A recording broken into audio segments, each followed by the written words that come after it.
everyone, Vince here, blue belt from Sabre Jiu-Jitsu, and Drea, brown belt, Sabre Jiu-Jitsu. And today we're going to be talking about the importance of drilling.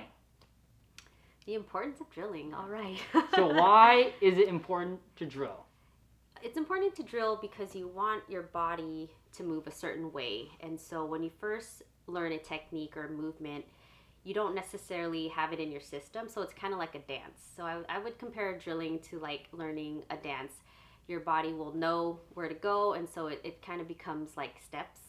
But it just depends what you're drilling. But I'd say that drilling really makes you and your body memorize the technique and the movement, so that when you're in that situation, you're not really thinking much. Your body just goes to the right steps and goes to the right movements.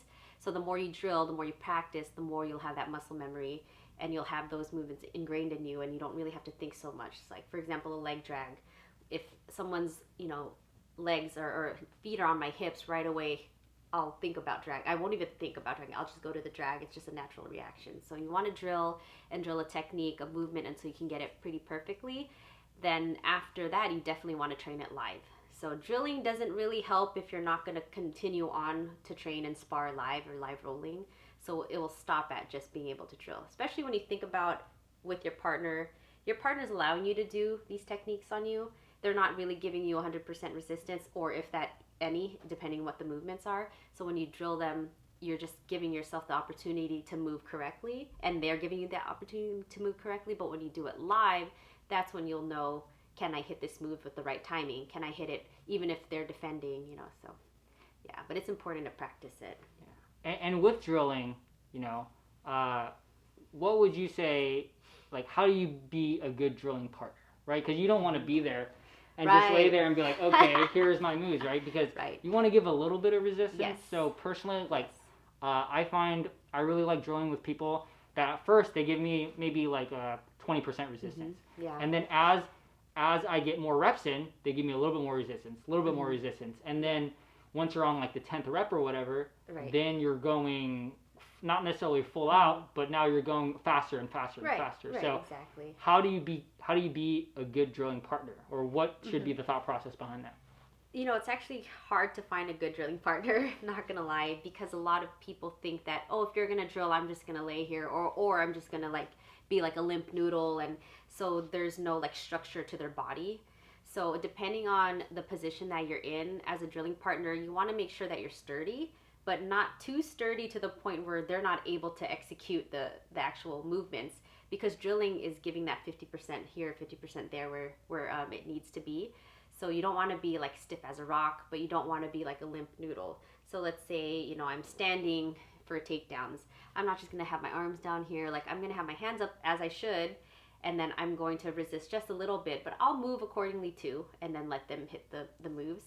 But it's actually really tough to find a drilling partner that you feel gives you just the right amount of resistance.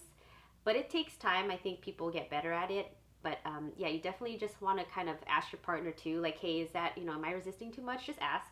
Or if you're the one drilling, you could tell them, hey, can you posture a little stronger?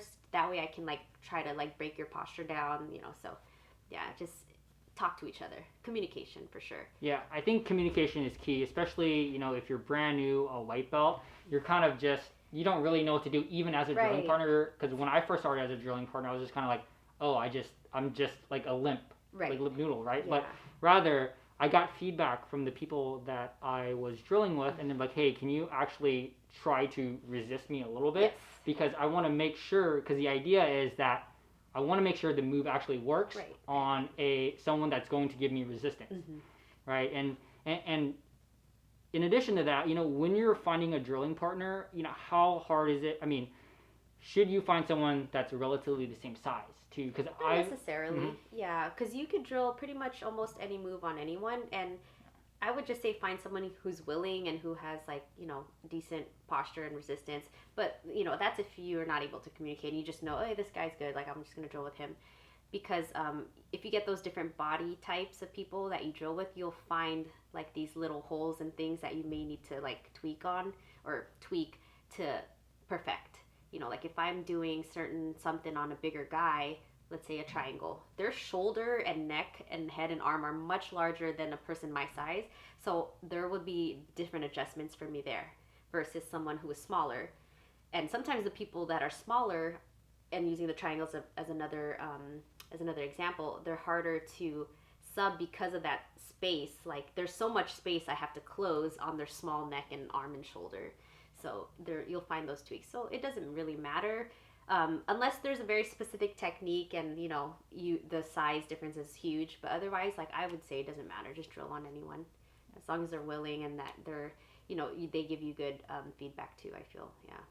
And I'd say also one tip to add to this conversation is, especially if you're a white belt, when you partner up with a partner to drill with, you usually want to partner up with an upper belt, right? So sure. The more color that they have on their belt, even better. If I was a white belt, I really liked partnering up with purple belts or brown belts because they're able to explain it to me a little bit more as well. Yeah. So make sure that when you choose your drilling partner, if you're a white belt, choose someone, probably not another white belt, right? And choose someone that has at least a little bit of belt color on the belt. Yeah. Sometimes when your drilling partner is someone who may not be as experienced, you have to kind of prep them for the drill and say, hey, this is what I want to work on. And then if they're not sure what to do, just tell them this is how I want you to react.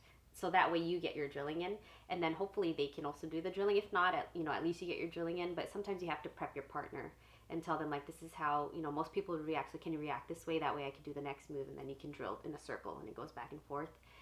The other thing, too, with drilling, I feel, is that if you, like you said, grab an upper belt, but also ask them, like, what should I drill? Like, what do you feel like I need to work on? And then from there, like, build kind of like a little plan.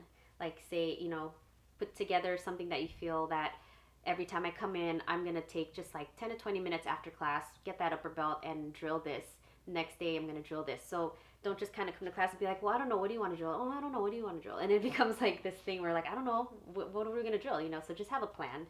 And it just really helps your game improve when you have that plan. Yeah, just having like a little bit of structure. Because I know for me, when I first started, I kind of came in. I was like, oh, I'm going to stay after class. Me and a training partner agreed to stay after class. But then we were always like, I don't know, what do you want to do? I don't know, what do you want to do? I'm like, all right, let me look something up on my phone real quick. Just like type it on your phone real quick, or like keep a little note. That's what I would do. I like keep little notes and like, okay, I want to drill this next time. Or if you save it on Instagram, like you saw something, you can go to your saved videos and find it and be like, okay, I want to drill this. And then you can show each other like the video, like let's drill this. So yeah, it's always good to have a plan, structure. Yeah, for sure.